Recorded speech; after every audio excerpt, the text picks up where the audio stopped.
Hey everyone, welcome back to the Your Money Your Life podcast. We're at episode 294 of the podcast. Make sure wherever you're listening, you like, subscribe, also 5-star rate and review this pod. We did it, folks. We did it. We finally have a background back here. Shout out to one of our handymen that got me all set up.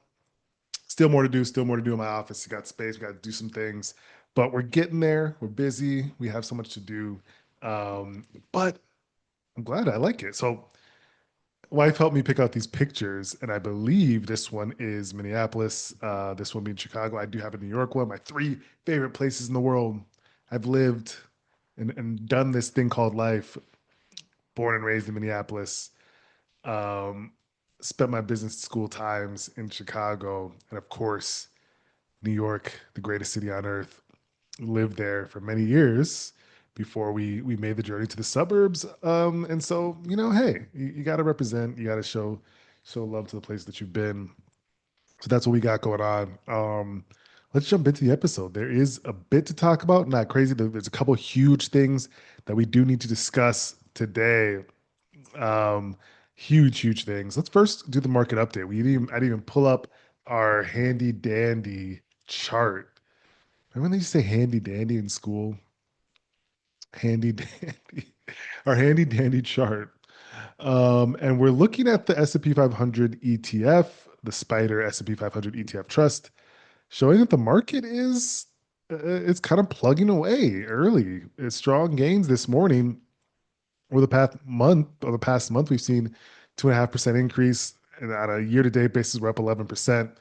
The market's kind of been roaring, and there is some reasons why. Let's get into some of them. I think they were quite interesting, which you guys might have saw. The Fed decided to cut interest rates a quarter of a percent. We'll talk about that 25 basis point cut.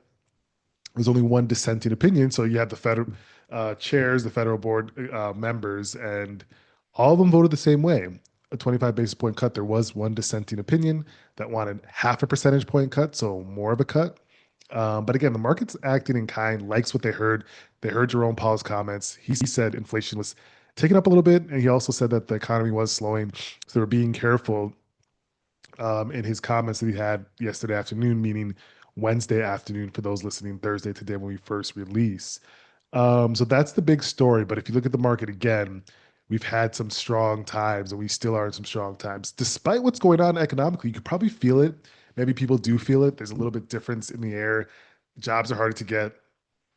Things still a bit expensive. People don't feel, as secure maybe as they once did, but the market is showing a different tune, which again, it's dislocated from maybe some people's reality because the market is showing a tune of incredible growth. That's just the reality. This is trillions and trillions of dollars we're talking about in the market. I don't control it. It's just the facts. It's just the facts. So those that have been invested and stayed invested, it's hey, those assets are up. And we did say assets are going to increase, whether it's stock market assets, which have heavily increased, real estate assets, all those things. Asset holders are going to bode well in a low interest rate environment. We're not in a low interest rate environment yet, but we could be headed there over the next several years as the Fed makes their cut. So let's read about it. The Federal Reserve delivered a quarter point cut to interest rates Wednesday as expected, and its raise is projected for further reductions this year to two from one. So in September, well, we got October, November, um, December. So we have 3 more months. And so they're saying that we're going to do two more cuts, right? The central bank lowered its benchmark target to 4% to 4.25%. The decision to reduce borrowing costs for the first time in 9 months. They haven't cut in 9 months. But we said this is coming. We all knew it was coming in September.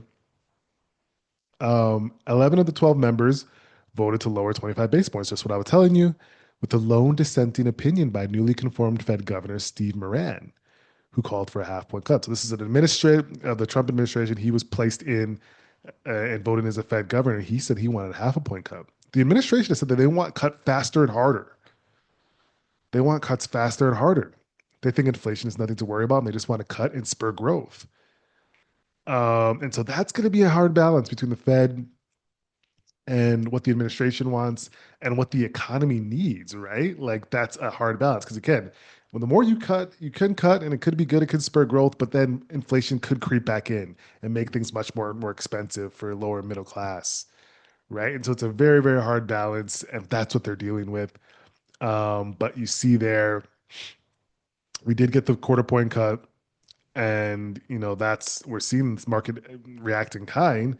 Intel shares are rallying too. We'll talk about that, but Intel, Nvidia, let's read that story right now, folks. Let's go from market to current news. Nvidia said that they're going to invest 5 billion in rival Intel. Nvidia to invest 5 billion in rival Intel. Nvidia has agreed to invest 5 billion in struggling rival Intel, the company announced Thursday. This tool will jointly develop chips for PCs and data centers.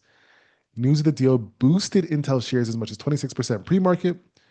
Weeks earlier, the US government said it would take a 10% stake in Intel. Man, Intel's getting a lot of investment. You got the US government investing 10% stake, taking a 10% stake. You got Intel, excuse me, NVIDIA saying they're going to do $5 billion in a rival. And this is interesting. Japan SoftBank committed 2 billion. There's been issues with manufacturing and its failure to anticipate exploit spending on AI specific computing have dragged the one-time industry's leader market value down to 116 billion. NVIDIA is worth over 4 trillion. So they're partnering up. NVIDIA and Intel partnering up. Rather, Intel is getting a lifeline investment from NVIDIA. And their shares surge on this news. So you have the administration doing 10%. You have NVIDIA investing 5 billion.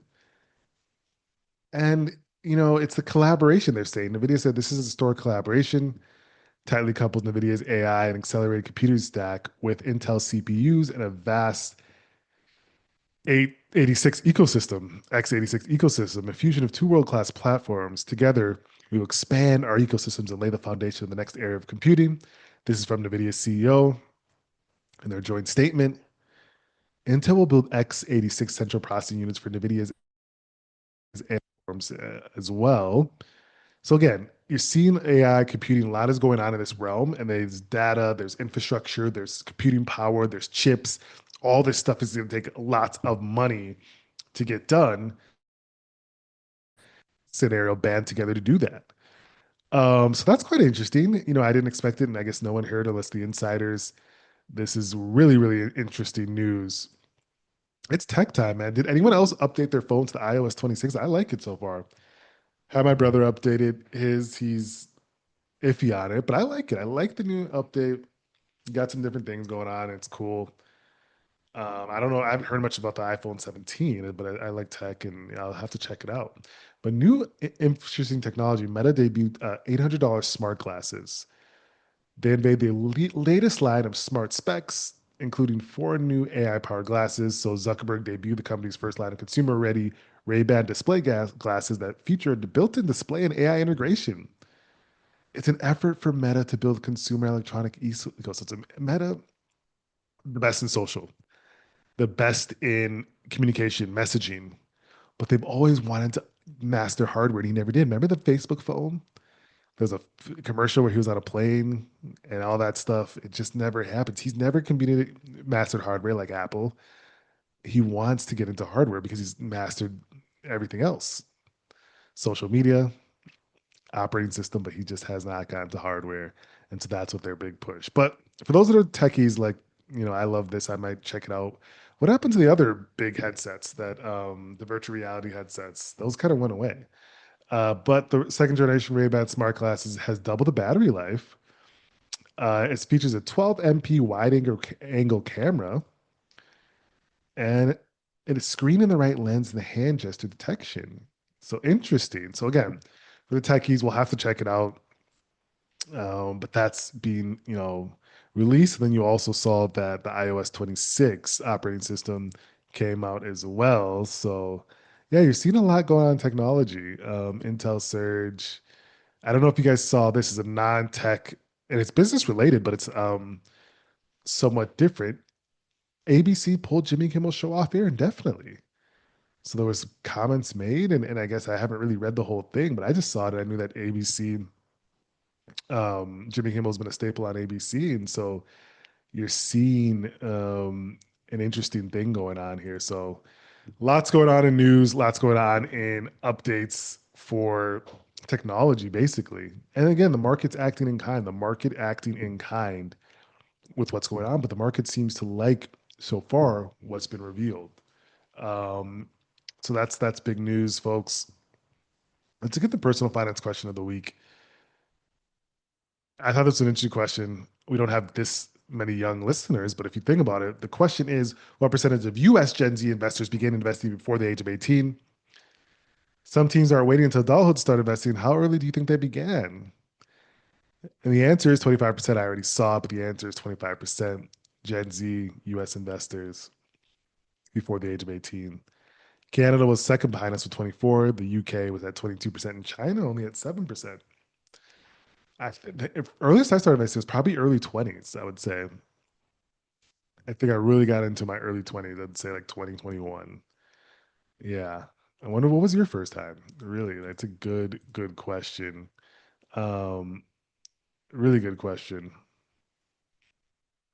Trying to see if there's any other questions that we should hit on today. Doesn't look to be. Again, this was a quieter week, but the big move was the Fed move, the quarter point reduction.